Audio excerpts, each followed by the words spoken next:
শুনিয়া গোবিন্দর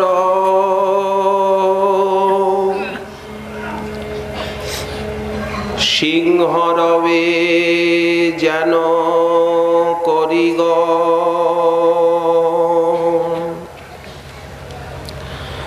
সকল বিপত্তি যাবে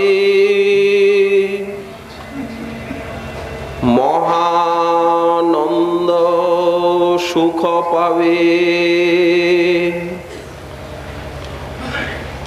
যার হয় একান্ত ভজ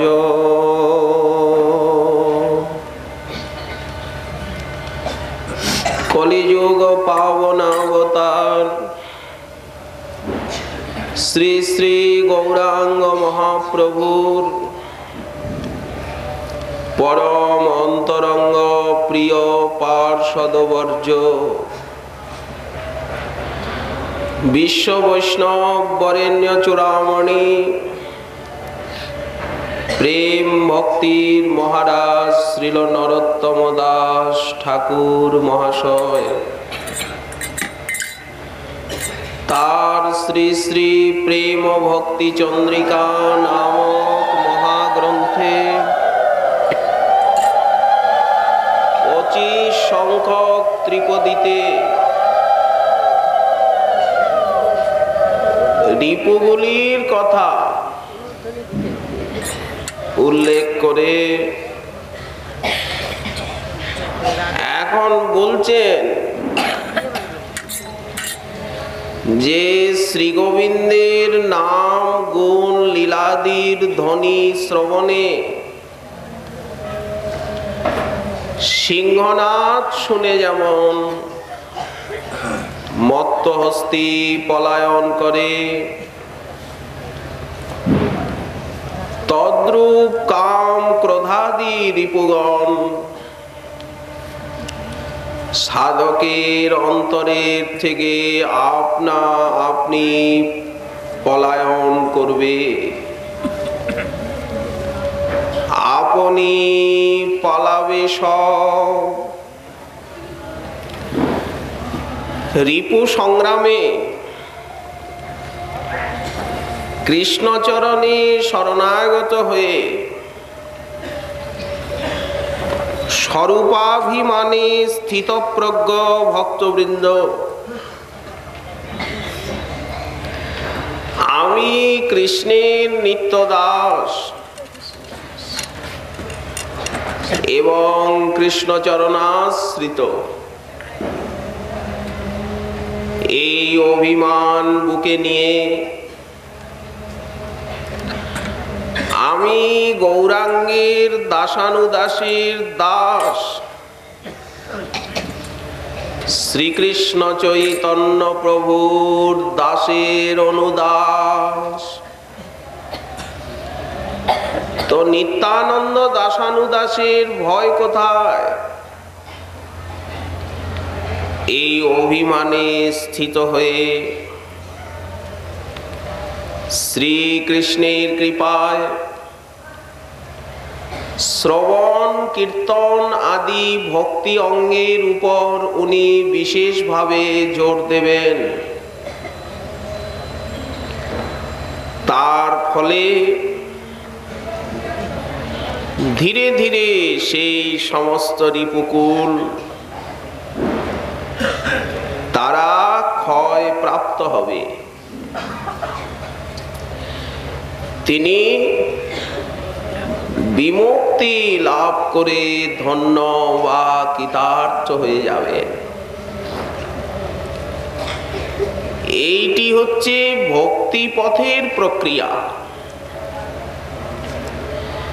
জ্ঞানী যোগীর মতো বিপুল আয়াস যারা কৃষ্ণচরণাশ্রিত তাদের করতে হয় না শরণাগতির প্রভাবে আপনা আপনি রিপুকুল ক্ষীণ থেকে ক্ষীণতর হয়ে যায় প্রবোধানন্দ সরস্বতী পাদ চৈতন্য চন্দ্রামৃতে একটি শ্লোকে বললেন, দুর্দান্ত ইন্দ্রিয় কাল সর্পপটলি প্রক্ষাত দংষ্টায়তে। যেমন সাপের যদি বিষ দাঁত ভেঙে দেওয়া যায় তখনও ও ফোঁস করে, মাঝে মাঝে ছোবলও মারে,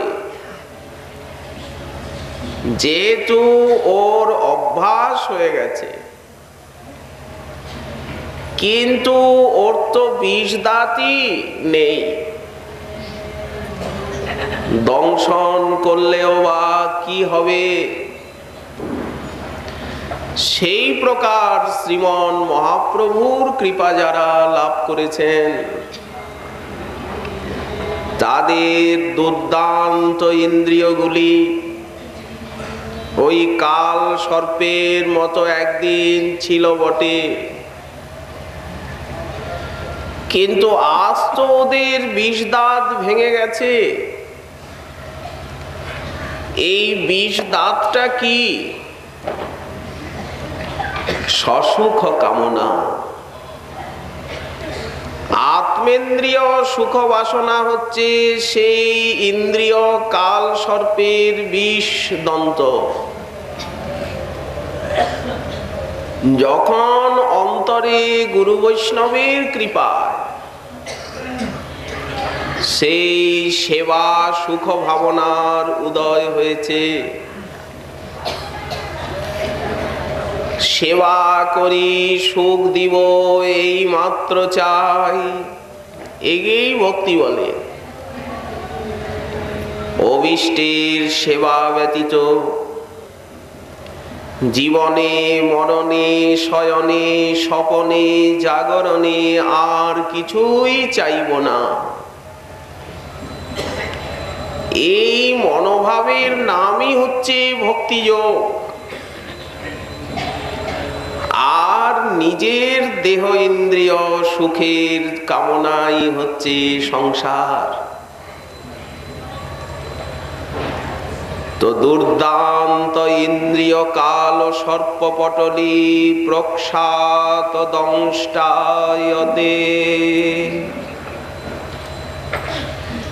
বিশ্বং পূর্ণ সুখায়তে। সারা জগৎটা সুখে পরিপূর্ণ হয়ে গেছে। ভক্তের কাছে দুঃখ বলে কোনো জিনিসই নেই। বিধি মহেন্দ্রাদিশ্চ কীটায়তে ব্রহ্মপদ ইন্দ্রপদ সারাজ্য সাম্রাজ্য সার্বভৌম পদবী। ভক্ত সেগুলিকে কীটের মতো দেখছেন। যৎ কারুণ্য কটাক্ষ বৈভবতাম তং গৌরচন্দ্রং নুম। যার কারুণ্য কটাক্ষ যারা লাভ করেছেন তাদের এই স্থিতি হয়। সেই শ্রী গৌরসুন্দরকে প্রণাম করি। ভক্তের জীবন সুষমা মণ্ডিত হয়ে যায়। ত্রিনাদপি সুনিচতা সহজ সৌম্য মুগ্ধাকৃতি সুধা মধুর ভাসিতা বিষয় গন্ধথুৎকৃতি হরি প্রণয় বিউভলা কিমপি অনলম্বিতাধি ভবন্তি কিল সদ্গুণা জগতি গৌরভাজাম অমি। যারা মহাপ্রভুর ভজন করেন, একান্ত শ্রী নিতাই গৌরাঙ্গ পাদ পদ্মনিষ্ঠ সাধক, তাদের জীবনে স্বাভাবিকভাবে এই সদ্গুণগুলি আপনা আপনি এসে যায়, চেষ্টা করতে হয় না। সেই সদ্গুণগুলি কি? তৃণাদপি সুনিচতা। এই তৃণাদপি অমানি মানদ ভাব গৌর ভক্ত ছাড়া বিশ্বে আর মেলে না। সর্বোত্তম হইয়াও আপনারে হীন করি মানে, এই তৃণাদপি। তেমনি স্বাভাবিক সহজ অনাড়ম্বর জীবন, জীবনের মধ্যে কোনো বিলাস ব্যসন ভোগ বৈভব অতিরঞ্জিতা, কোনো রাজসিক ঠাট বাট বেশভূষায় কিছুই নাই। একেবারে সহজ সরল জীবন, অনাড়ম্বর। কেউ দেখে চিনতেও পারবেন না যে ইনি কি সাধু, চেনবার উপায় নেই। সব সময় নিজেকে আবরণের মধ্যে রাখেন, কখনোই নিজেকে সাধু বলে জগতের সামনে প্রতিষ্ঠিত করতে ইচ্ছুক নন তিনি। সহজ সৌম্য মুগ্ধাকৃতি, এই গৌর ভক্তের লক্ষণ। যখন কথা বলেন তখন মনে হয় যেন সুধাধারা বৃষ্টি হচ্ছে, গোমুখের থেকে যেন পবিত্র গঙ্গা বাড়ি কুলুকুলু নাদে নিঃসৃত হচ্ছে। কথায় সভালো করে যেন পূর্ণচন্দ্র, নিজ গুণামৃতে বাড়ায় বৈষ্ণবের আনন্দ তরঙ্গ। এই গৌর ভক্তের লক্ষণ। অতিশয় মধুর ভাষী, বাণীর ভিতরে কঠোরতা, রুক্ষতা, আত্মপ্রশংসা, আত্মশ্লাঘা কিছুই থাকবে না। মৃদু ভাষী, সুধা মধুর ভাষিতা, এই গৌর ভক্তের লক্ষণ। বিষয় গন্ধ থুৎকৃতি, বিষয়ের গন্ধটা পর্যন্ত ওনার কাছে অসহনীয়।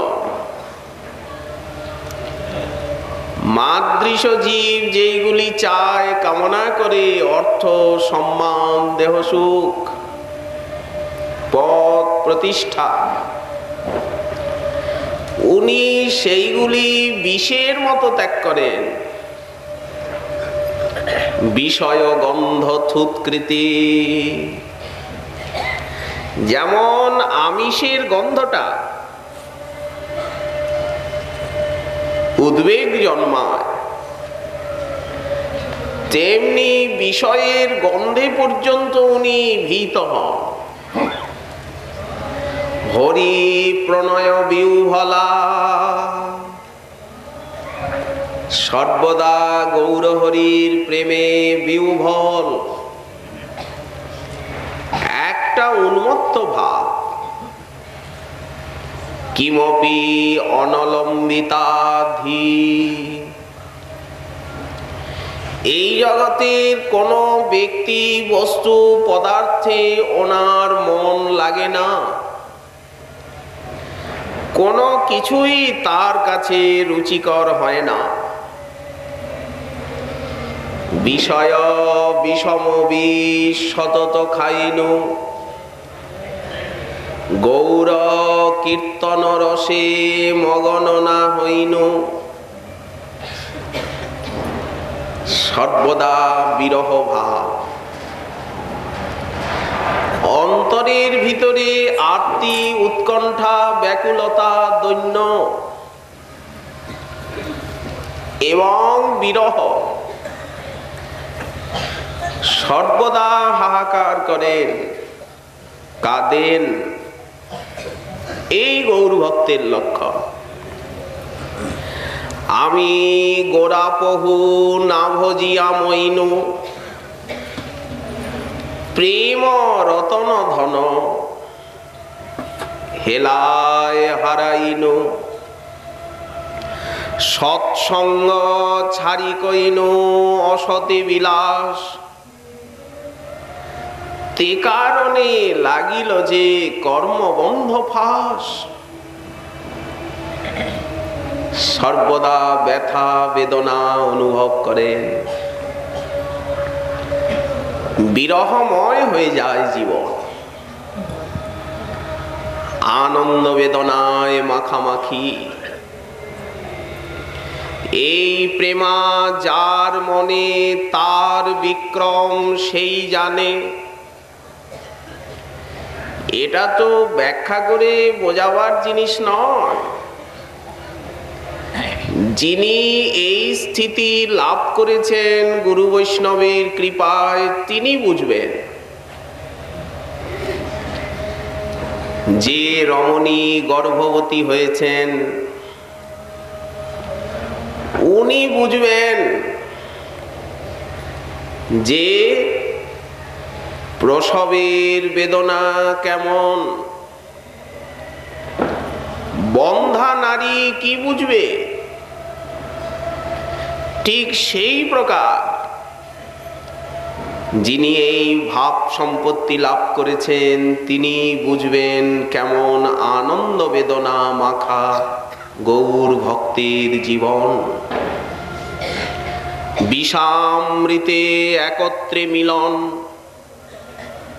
যেন বিষ এবং অমৃতে মাখামাখি। বহির বিষ জ্বালা হয়, অন্তর আনন্দময়। কৃষ্ণ প্রেমার অদ্ভুত চরিত। এই প্রেম রাজ্যের বিলক্ষণ রীতি। আমরা মায়ার রাজ্যের রীতিনীতি বুঝি, কিন্তু প্রেম রাজ্যের বিলক্ষণ রীতিনীতি একমাত্র প্রেমিকই বুঝবেন। সেই প্রেম লাভের জন্যই সাধনা। সাধনাটি আর কিছু নয়, শ্রবণ কীর্তন। ওই জন্য ঠাকুর মহাশয় বললেন, শুনিয়া গোবিন্দ রব। রব মানে কি? ধ্বনি, শব্দ। বিষয় বস্তুকে অনুভব করে দেওয়ার জন্যই শব্দের প্রয়োজন হয়। এই তো, কোন বস্তুকে অনুভব করতে গেলে শব্দের প্রয়োজন হয়, ব্যবহার করতে গেলে। এই শব্দ দুই প্রকার। এক ধ্বন্যাত্মক,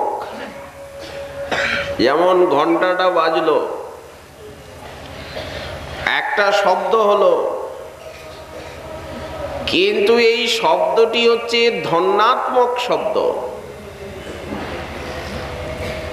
আর মানুষ যখন কথা বলে তখন সেই শব্দটাকে বলা হয় বর্ণাত্মক শব্দ। পশু পক্ষী যে শব্দ করে সেটা হচ্ছে ধ্বন্যাত্মক, ওরা ধ্বনি করে, বর্ণ উচ্চারণ করে না। আর মানুষ বর্ণ উচ্চারণমূলক শব্দ করে, কথা বলে, একে বলা হয় বর্ণাত্মক শব্দ। ঠাকুর মহাশয় বলছেন গোবিন্দ রব করতে হবে, তা না হলে কাম ক্রোধ লোভ মোহ এই হৃদয় জঙ্গল ছেড়ে পালাবে না। এই সমস্ত ডাকাত চোর ভিতরে বসে আছে, শুনিয়া গোবিন্দর। আচ্ছা, শব্দের একটা শক্তি আছে, এটি স্বীকার করতেই হবে। তেঁতুলের নাম করলে কেন জিহ্বায় জল আসে? বলে এটা শব্দ শক্তি। কেউ ভূতের গল্প বলছে, তখন কেন মনে ভীতির সঞ্চার হয়? ভূতের নাম শুনলে বলে এটা শব্দ শক্তি। ঠিক সেই প্রকার এগুলি তো প্রাকৃত শব্দ। গোবিন্দের নাম রূপ গুণ লীলার শব্দে চিন্ময়ী শক্তি নিত্যকাল নিহিত আছে। ওই জন্য ভগবানের নাম রূপ গুণ লীলার শব্দ করলেই সেই চিন্ময়ী শক্তির আবির্ভাব হয় সেইখানে, সেই হৃদয়ে। সেই মহাশক্তি শ্রবণ দ্বার দিয়ে সাধকের অন্তরে প্রবেশ করে। যেমন সংকীর্তন হচ্ছে, ওই সংকীর্তনের ধ্বনিটি কিন্তু প্রাকৃত নয়, ওটা অপ্রাকৃত চিন্ময়ী শক্তির বিকাশ। সেই ধ্বনি কর্ণদ্বার দিয়ে সাধকের ভিতরে প্রবেশ করে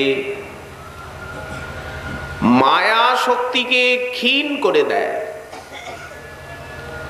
তখন সেই মহাশক্তিশালী চিন্ময়ী লাদিনী শক্তির প্রভাবে মায়া শক্তি ক্ষীণবল হয়ে যায়। কাম ক্রোধ লোভ মোহ আদি হৃদয় ছেড়ে পলায়ন করে। একেই বলা হলো শ্রবণ এবং কীর্তন। ভালো করে যদি শ্রবণ কীর্তনটা করা যায়, তাহলে কাম ক্রোধ লোভ মোহ কেন হৃদয়ে থাকবে? প্রশ্ন তো এখানে। মাদৃশ জীব শ্রবণ কীর্তন করে না, অলসতা করে। যদিও বা শ্রবণ কীর্তন কদাচিৎ করে, সেটি শুদ্ধ নয়, অভিসন্ধি আছে তার ভিতরে। শ্রবণ কীর্তনের ভিতরেও অভিসন্ধি। তাহলে তো মহাশক্তি লাদিনীর সেইখানে প্রকাশ হবে না। কারণ অন্ন বাঞ্ছা অন্ন পূজা ছাড়ি জ্ঞান কর্ম আনুকূল্যে সর্বেন্দ্রিয়ে কৃষ্ণানুশীলন। এই শুদ্ধ ভক্তি, ইহা হইতে প্রেম হয়।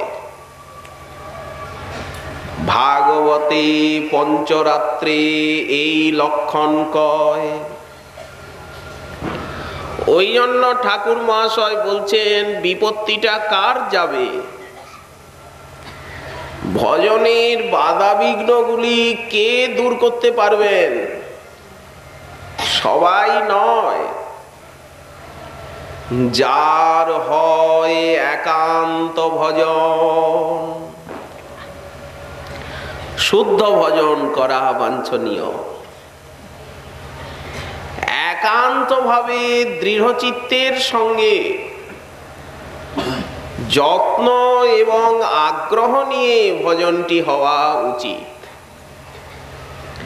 যেমন এক শ্রেণীর মানুষ আছেন, তারা যা কাজ করবেন অবজ্ঞা ভরে, ছড়িয়ে ছিটিয়ে নোংরা ভাবে কাজ করা স্বভাব।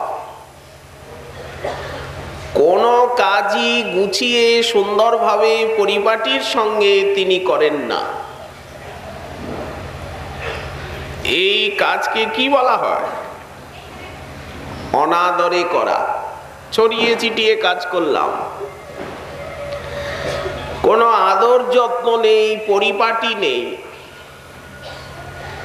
তেমনি ভজন করি, কিন্তু যত্ন আগ্রহ পরিপাটির সঙ্গে নয়, না করলে নয়। তাই বললেন সেই ভজনে প্রেম পেতে বহু বিলম্ব হবে। বহু জন্ম করে যদি শ্রবণ কীর্তন, তথাপি না পায় কৃষ্ণ পদে প্রেমধন। তাহলে যত্ন আগ্রহ এবং পরিপাটির সঙ্গে ভজনটি হবে, সেইটি ঠাকুর মহাশয় বোঝাতে চাচ্ছেন। ভজনের মধ্যে কোনো অভিসন্ধি থাকবে না, কোনো কামনা থাকবে না। ভজনটি হবে নিষ্কাম, গঙ্গা জলের মতো স্বচ্ছ এবং পবিত্র। সেই ভজনে প্রকৃত শান্তি লাভ হবে। যার হয় অনন্য ভজন। আমরা লোভের কথা বলেছি, মোহের তো দৃষ্টান্ত দিই নাই। ঠাকুর মহাশয় যে বললেন লোভ মোহ, আমরা লোভের কিঞ্চিত আলোচনা করেছি, কিন্তু মোহের তো আলোচনা করিনি। মানুষ অর্থ সম্মানে কেমন মোহিত হয়ে যায়। ভোগ্য বস্তু সামনে এলে মানুষ মোহিত হয়। রসগোল্লা দেখলে জিভে জল আসাটা স্বাভাবিক, কিন্তু মহাপ্রভুর ভক্তগণের চরিত্র দেখুন। গৌর ভক্তের সঙ্গ করুন। ঠাকুর হরিদাস বেনাপোলের জঙ্গলে আছেন, নির্জন বনে কুঠির করি তুলসী সেবন। রাত্রি দিন 3 লক্ষ নাম সংকীর্তন।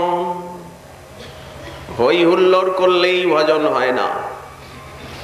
ওই দেখুন ঠাকুর হরিদাসের জীবনী।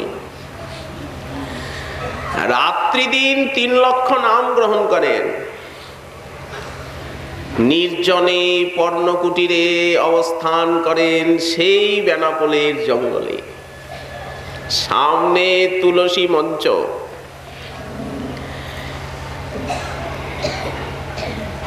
একদিন সেই দেশের অধিপতি রামচন্দ্র খান, বৈষ্ণব নিন্দুক প্রধান, হরিদাস ঠাকুরকে সকলে সম্মান করে। আমি জমিদার, আমাকে লোকে এত সম্মান করে না কেন? এই জ্বালা বুকের ভিতরে। লক্ষ হিরে, তোমাকে প্রচুর অর্থ দেব, হরিদাসকে কলঙ্কিত করে আর এই দেশের থেকে তাড়াও। আমি তোমার সহায়তা চাই। তুমি লক্ষ লক্ষ হীরা কামিয়েছ, ওই জন্য তোমার নাম লক্ষ হীরা। রাত্রিবেলা 3টি দিন সেজে গুজে এলো।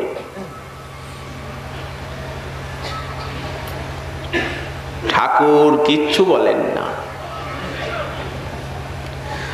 ওগো, আমি মাসে 1 কোটি নাম গ্রহণ করি, নিত্য 3 লক্ষ করে, কিছু বেশিও করতে হয় মাঝে মাঝে। তা না হলে 1 কোটি নাম কি করে হবে 1 মাসে?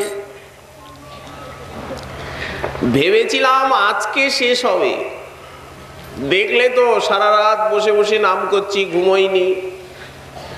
তো আজ হলো না, কালকে হবে। কালকে আমি তোমার মনোবাঞ্ছা পূর্ণ করব। 3টি দিন কেটে গেল। শেষে 3য় দিন ব্রাহ্ম মুহূর্ত উপস্থিত। ঠাকুরের সঙ্গে বেশ্যার মন ফিরে গেল। ঠাকুর কি বলছেন? চরণে পড়ে গেল সেই বারবনিতা। কীর্তন করিতে করিতে রাত্রি শেষ হইল। ঠাকুরের সঙ্গে তার মন ফিরে গেল। এই পরশমণির স্পর্শ। মন ফিরবে না আবার? বারবনিতার মন ফিরে গেল। আর সত্যগুণী মন হলে তো ফিরবেই। ঠাকুর বলছেন, সেই দিন আমি যাইতাম স্থান ছাড়িয়া, 3 দিন রহিলাম তোমার নিস্তার লাগিয়া। আমি কি জানি না যে রামচন্দ্র তোমাকে পাঠিয়েছে? সেই দিন সন্ধ্যাবেলায় আমি আসন গুটিয়ে নিয়ে পালাতাম, কিন্তু 3টি দিন যে থাকলাম এইখানে কেবল তোমার নিস্তারের নিমিত্ত। দেখুন কত কৃপা। ঠাকুর কহে, ঘরের দ্রব্য ব্রাহ্মণে করো দান। তোমার ওই যে পাপ পথে উপার্জিত অর্থ, সেই অর্থ খেলে কিন্তু তোমার ভজন হবে না। ওই পাপের অর্থ তুমি ব্রাহ্মণগণকে দান করে দাও, দেব সেবায়, ব্রাহ্মণ সেবায়। আর এই ঘরে আসি তুমি করহ বিশ্রাম। কেমন গুরুদেব? সেই বনিতাকে বলছেন যে তুমি জঙ্গলের মধ্যে এই আমার কুটিরে এসে থাকো। আসলে গুরুদেব যদি ভজন সিদ্ধ হন, শিষ্যকে তিনি সেই রকমই তো উপদেশ দেবেন। গৃহত্যাগ করতে বললেন। আর ওই তুমি আমার মতো 3 লক্ষ নাম করবে, চেষ্টা করো, ধীরে ধীরে হবে। হরিদাস কৃপা কইলা। তারপরে কি হলো? নিরন্তর নাম করো তুলসী সেবন, অচিরাতে পাবে তবে কৃষ্ণের চরণ। পরিষ্কার কথা। নিরন্তর তুমি আমাকে তো দেখলে 3 রাত্রি, যেভাবে আমি হরিনাম করি তুমিও হরিনাম করো, তুলসীর সেবা করো, কৃষ্ণচরণে প্রেম পাবে। এত বলি তারে নাম উপদেশ করি, উঠিয়া চলিলা মুখে বলি হরি হরি। মহামন্ত্র উপদেশ করলেন। বলাই তো হচ্ছে মহামন্ত্র। সমস্ত মন্ত্রের থেকে এর শক্তি বেশি। বৃহৎ ভাগবতামৃতে সনাতন গোস্বামী পাদ তাই দেখিয়েছেন। এমনকি সেই দীক্ষা মন্ত্র অপেক্ষাও, দীক্ষা মন্ত্র জপে নিষ্ঠা প্রকাশ করেছিল গোপকুমার। সেই গোপকুমারকে উপদেশ দেওয়া হলো, এইবার তোমায় নাম জপে নিষ্ঠা প্রকাশ করতে হবে। মন্ত্র নিষ্ঠার থেকে তোমায় নাম জপে অধিক পরিনিষ্ঠিত হতে হবে। তিনি কি করলেন? মাথা মুড়ি এক বস্ত্রে রহিলা সেই ঘরে। একজন রমণী তিনি মাথা মুড়ে আর এক কাপড়ে সেই কুটিরে রইলেন জঙ্গলের মধ্যে। ওই যে যজ্ঞ গুরু পরশমণির স্পর্শ হয়েছে, তুলসী সেবন করে চর্বণ উপবাস, ইন্দ্রিয় দমন হইল প্রেমের প্রকাশ। কারণ একজন বারবনিতা সে উশৃঙ্খলতার চরম সীমায় গিয়ে উপস্থিত হয়েছে, তাকে কিছু বৈরাগ্য করবার প্রয়োজন আছে। যাদের মন বুদ্ধি ভোগে আকৃষ্ট তাদেরকে একটু বৈরাগ্য করতেই হবে, তা না হলে শুকনো কাঠ জলে ভেজা কাঠটা উনুনে দিলে ধুঁয়ো হবে, একটু শোকাতে হবে। তাই চর্বণ উপবাস, ভালো খেলে ভালো পড়লে হবে না, ভালো লোকের সঙ্গে মিশলে হবে না, ভালো জায়গায় থাকা চলবে না, ভালো খাওয়া যাবে না, ভালো পড়া যাবে না, ভালো লোকের সঙ্গে মেশা যাবে না। ভালো বলতে কি জগতে আমরা যা ভালো বুঝি। তাই চর্বণ উপবাস, ইন্দ্রিয় দমন হইল প্রেমের প্রকাশ। প্রসিদ্ধ বৈষ্ণবী হইলা পরম মহান্তি, বড় বড় বৈষ্ণব যার দর্শনে জানতি। মহান্ত কাকে বলে? মহান্ত শব্দের অর্থ হচ্ছে প্রেমিক। প্রেম পেয়ে গেলেন, পরম বৈষ্ণবী হয়ে গেলেন। বড় বড় বৈষ্ণব তার দর্শন করতে যেতে লাগলেন। এই তো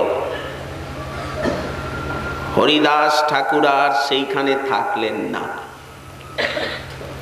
কেন? উনিও সেই জঙ্গলে একপাশে থাকতে পারতেন। বললেন না, এটা সদাচার নয়। বারবনিতাকে বলতে পারতেন তুমি ওই কুটিরে থাকো, আমি এই কুটিরে থাকি, কি আছে? বললেন এটি ত্যাগী বৈষ্ণবের সদাচার নয়। ওই জন্য উনি সেই স্থান, সেই দেশটাকেই ত্যাগ করলেন। উপস্থিত হলেন হুগলি জেলার চাঁদপুরে, সপ্তগ্রামের নিকটেই একটি গ্রাম। বলরাম আচার্য বলে হিরণ্য গোবর্ধন মজুমদারের পুরোহিত, তিনি একটা পর্ণকুটির বানিয়ে দিলেন। সেইখানে থাকেন বলরাম আচার্য। তিনি প্রসাদান্ন দেন।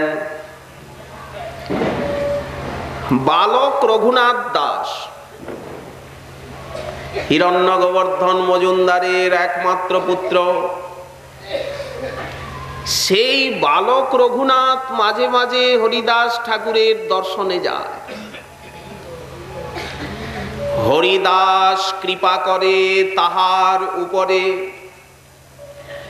সেই কারণ হইল চৈতন্য পাইবারে। রঘুনাথ দাস যে মহাপ্রভুর কৃপা পেলেন, নিতাই চাঁদের এতখানি কৃপা পেলেন, তার কারণ কি? বললেন বাল্যকালে হরিদাস ঠাকুরের কৃপা। বৈষ্ণবের কৃপা না হলে কোনোদিনই ভগবানের কৃপা লাভ করা যায় না, কোন সাধনায় নয়। একবার সেই বলরাম মজুমদার বললেন চলুন আমাদের জমিদার হিরণ্য গোবর্ধন, উনি নিষ্ঠাবান ভক্ত। চলুন,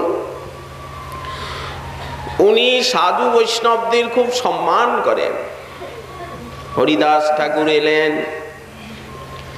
সবার ভিতরে খুবই সম্মান করা হলো।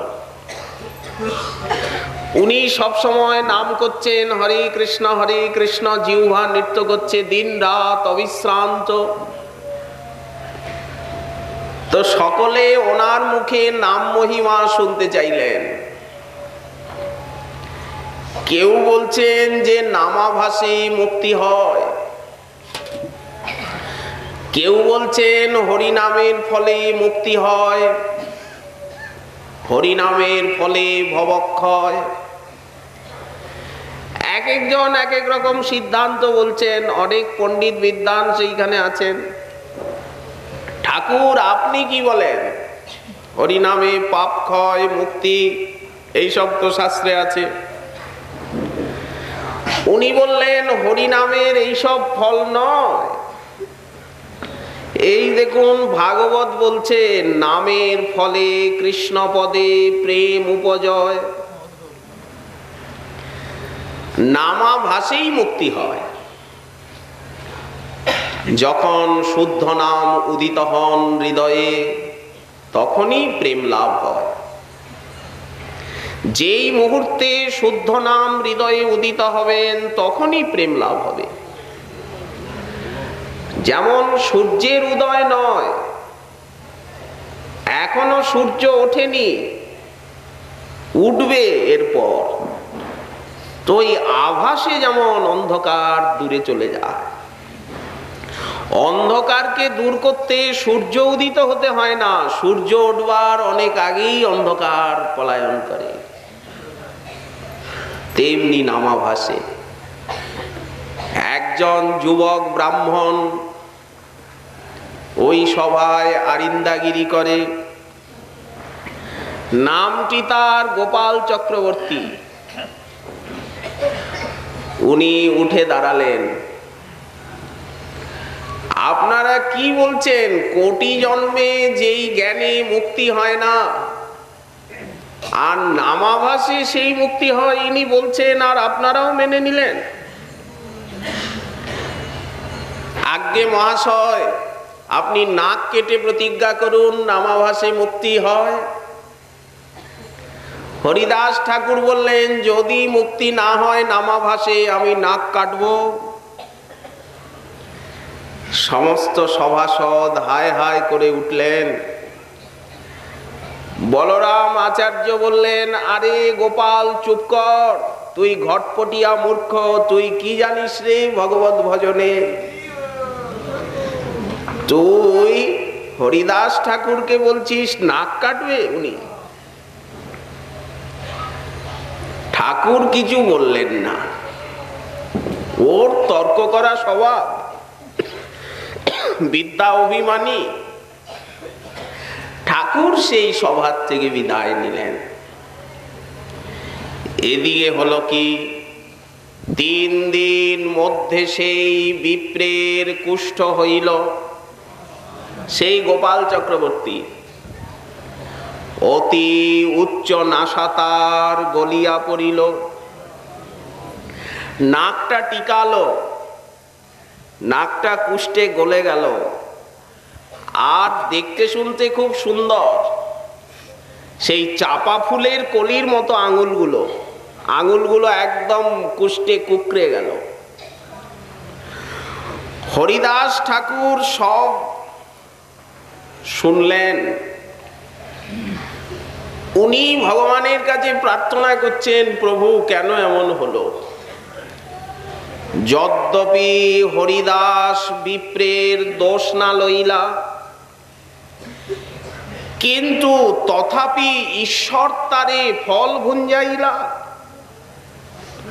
ভক্ত কখনো কারো অপরাধ নেন না, কিন্তু ভগবানের স্বভাব, তিনি ভক্তের কাছে অপরাধ হলে ক্ষমা করেন না। হরিদাস ঠাকুর তো দুঃখ পাননি, কিন্তু কৃষ্ণ তাকে ফলটা ভোগ করালেন।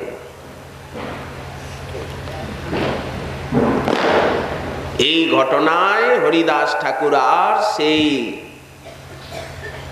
চাঁদপুরে রইলেন না, শান্তিপুরে অদ্বৈত আচার্যের কাছে এসে গেলেন ওনার সঙ্গের লালসা। সেই ফুলিয়ায় গঙ্গার তীরে নির্জন গোফা, সেইখানে হরিদাস ঠাকুর অবস্থান করছেন। অদ্বৈত আচার্য প্রভু নিত্য ওনার প্রসাদের ব্যবস্থা করেছেন। স্বয়ং অদ্বৈত আচার্য ঠাকুর হরিদাসের আনুকূল্য করেন। হরিদাস ঠাকুর বাধা দেন, আপনি কেন আমাকে রোজ প্রসাদান্ন দেন আর এত সম্মান করেন? হে কমলাক্ষ ন্যায় পঞ্চানন মহোদয়, আপনি সমাজের ভিতরে প্রতিষ্ঠিত আর আমি নগণ্য, এই রকম আমার সেবা করবেন না? আপনি রক্ষা করুন আমাকেও অপরাধের থেকে।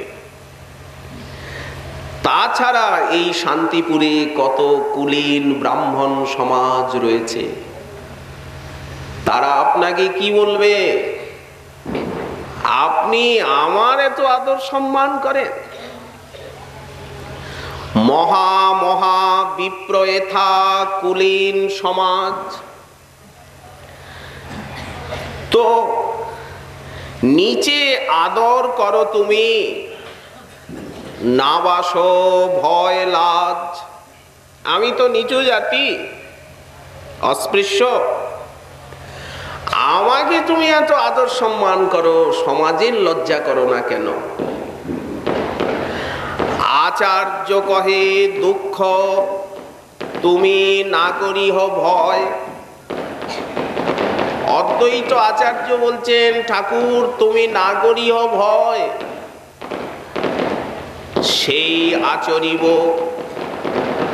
শাস্ত্রে মত হয়। আমি তাই করব যা শাস্ত্রে আছে, আমি শাস্ত্র বিরুদ্ধ কাজ করব না। শাস্ত্রে যেমন আছে আমি তেমনই করব। সেই কুবের পণ্ডিতের শ্রাদ্ধবাস উপস্থিত সমস্ত ব্রাহ্মণ সমাজ,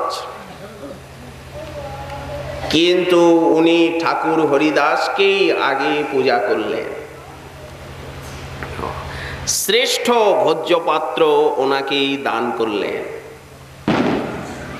ঠাকুর হরিদাস বাধা দিলেন, আমার অপরাধ হবে, মর্যাদা রক্ষণ হয় সাধুর ভূষণ। তুমি এই উপস্থিত ব্রাহ্মণ পণ্ডিত বিদ্বান এনাদেরকে সম্মান করো, আমি এক কোণে বসে হরিনাম করছি, আমাকে করতে দাও। এইখানে রেখাঙ্কিত করে নিতে হবে। কি বললেন কমলাক্ষ ন্যায় পঞ্চানন? তুমি খাইলে হয় কোটি ব্রাহ্মণ ভোজন। তুমি আমায় ব্রাহ্মণ ভোজনের কথা বলছো? শ্রাদ্ধে তো ব্রাহ্মণই ভোজন করাতে হয়, সে মাসিক শ্রাদ্ধ হোক, সাম্বৎসরিক শ্রাদ্ধ হোক, কি সপিণ্ডীকরণ শ্রাদ্ধ হোক। তুমি খাইলে হয় কোটি ব্রাহ্মণ ভোজন, 1000 শিবলিঙ্গ পূজা করলে যা ফল হয়, তার থেকে একটি শালগ্রামের অর্চনায় তার কোটি ফল। একদিকে রেখে দিন 1000 শিবলিঙ্গ আর 1 শালগ্রাম, বরাবর হবে না। আবার লক্ষ ব্রাহ্মণ ভোজনে যে ফল হয় আর একজন নিষ্কিঞ্চন বৈষ্ণবের সেবায় তার থেকে কোটি গুণ বেশি ফল হয়। কবিরাজ গোস্বামীপাদ এমনি লেখেননি, শাস্ত্রের শ্লোক আছে, পুরাণের শ্লোক। কারণ কমলাক্ষ ন্যায় পঞ্চানন অদ্বৈত আচার্য প্রভূত অশাস্ত্রীয় কথা বলবেন না।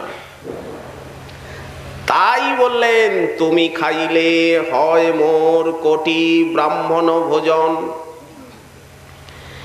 এত বলি শ্রাদ্ধ পাত্র করাইলা ভোজন।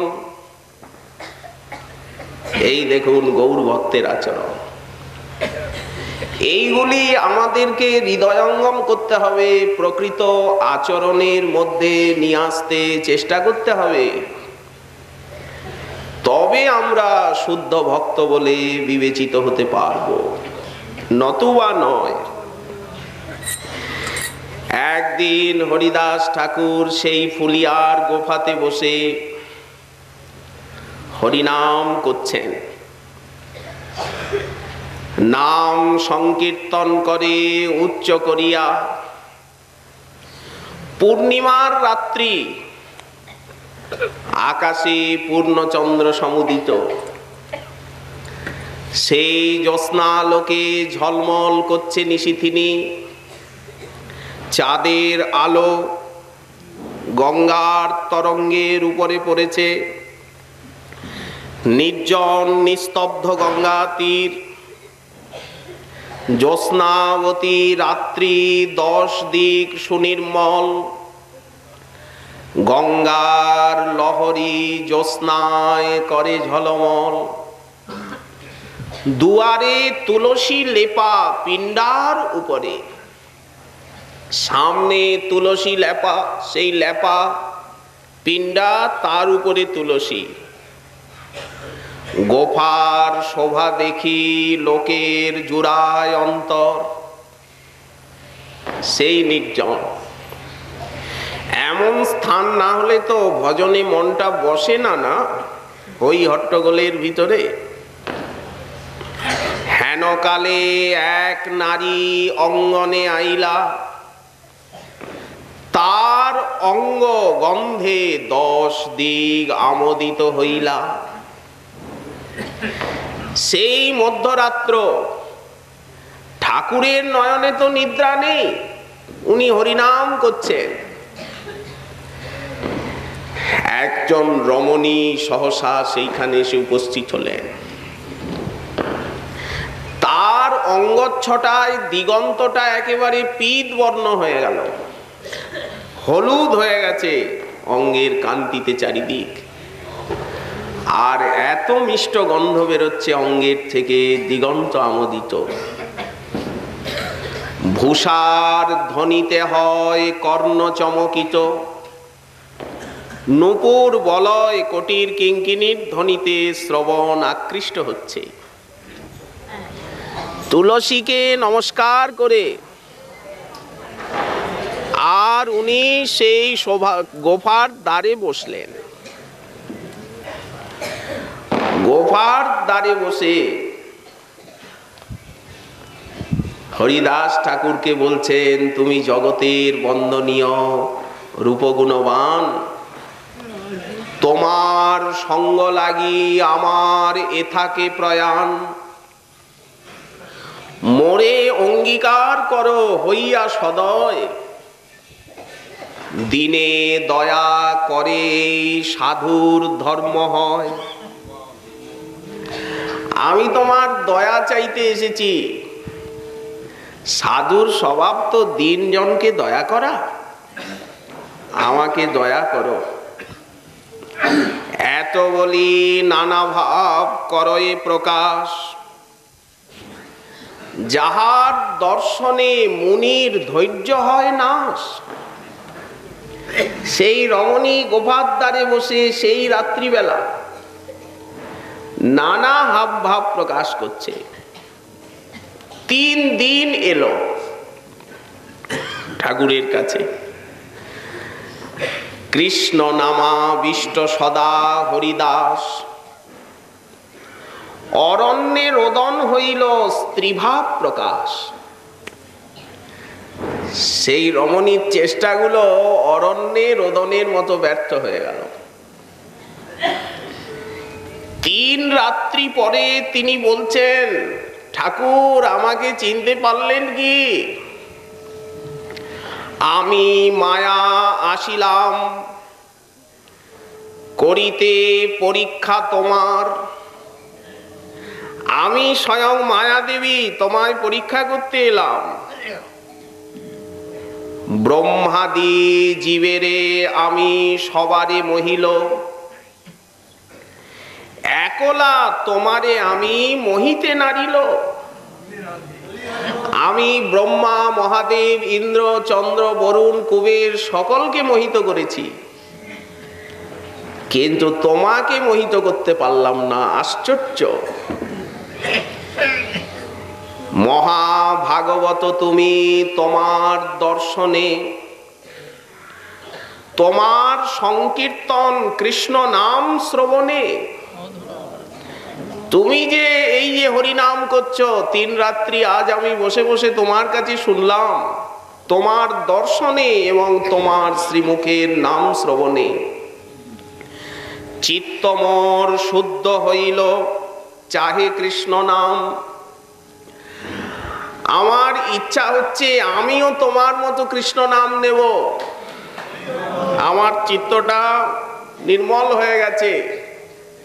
এই যে লোককে পরীক্ষা করার আমার একটা স্বভাব, সেই স্বভাবটা আজ আমার চলে গেল। আর আমি কাউকে পরীক্ষা করতে যাব না। চিত্ত শুদ্ধ হইল, চাহে কৃষ্ণ নাম লইতে। হরিদাস ঠাকুর বললেন, খুব ভালো কথা। কৃষ্ণ নাম উপদেশ করো মতে। তুমি আমাকে কৃষ্ণ নাম উপদেশ করো। আমি যে সাধন ভজন করি না তা নয়, আমিও ভজন সাধন করি। মহাদেব আমাকে রাম নাম দিয়েছেন। আমি তোমাকে গুরু করে আর তোমার মুখের থেকে কৃষ্ণ নাম গ্রহণ করতে চাই। তুমি আমায় কৃষ্ণ নাম প্রদান করো। কথাটা কে বলছেন? হরিদাস ঠাকুর কৃপা করে মায়াকে শিষ্যা করলেন। কেন? সাধু কৃপা বিনা প্রেম নাহি হয়। কোন সাধনায় প্রেম লাভ করা যায় না একমাত্র প্রেমিকের কৃপা ছাড়া। মায়া দাসী প্রেম মাগে ইথে কি বিস্ময়। চৈতন্য অবতারে বহে প্রেমামৃত বন্যা। সব জীব প্রেমে ভাসে, পৃথিবী হইল ধন্যা। আজ তো প্রেমের যুগ। এই প্রেমের বন্যায় যে না ভাসে, কোটি কল্পে তার নাহিক নিস্তার। এই সুযোগ যিনি হারিয়ে ফেললেন। আজ ব্রহ্মা, মহাদেব, শিব, শুক, নারদ, প্রহ্লাদ, ধ্রুব তারা মানুষ হয়ে জন্মে, আর এই সম্প্রদায়কে আশ্রয় করে তারা ভজন করছেন কৃষ্ণ প্রেমের জন্য।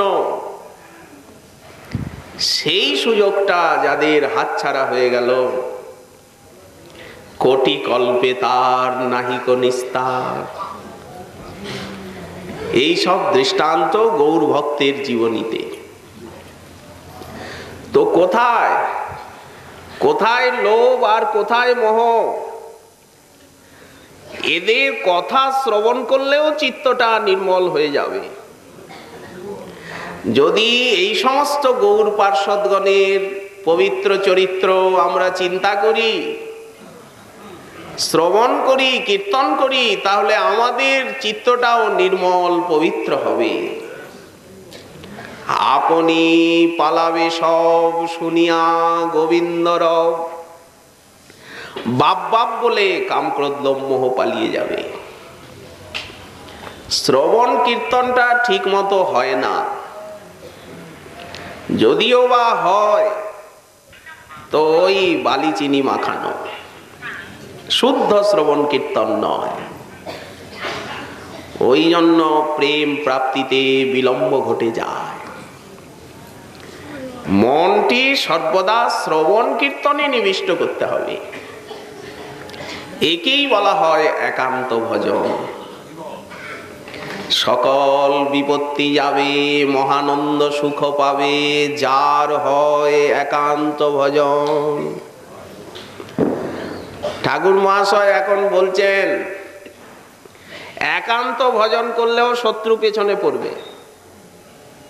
সেই শত্রুগুলো কি আমরা আলোচনা করে এসেছি, লাভ পূজা প্রতিষ্ঠা। ঠাকুর মহাশয় একে বলছেন অসৎ চেষ্টা। না করিহ অসৎ চেষ্টা, লাভ পূজা প্রতিষ্ঠা। সদা চিন্ত গোবিন্দ চরণ।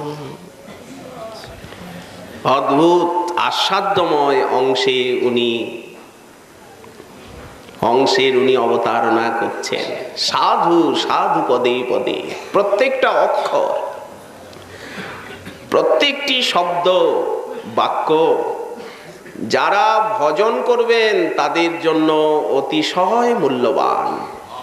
সাধকদের কথা বলা হচ্ছে। আমরা বারবার বলছি আলোচনা একমাত্র সাধকদের জন্য। কি অপূর্ব উপদেশ! শ্রী শ্রী শ্রী শ্রীমন মহাপ্রভুর কৃপা হলে আগামীকাল আবার রইল এ বিষয়ে আস্বাদনের আকাঙ্ক্ষা। আজকে আমাদের প্রেম ভক্তি চন্দ্রিকা কথার এইখানে দেওয়া হলো বিশ্রাম।